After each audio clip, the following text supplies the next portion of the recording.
ikaw pala ang hinihintay kong pangarap.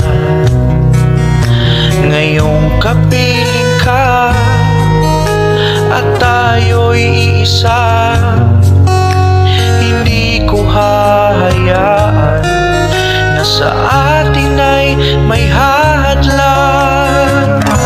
Pangako sa'yo, ipaglalaban ko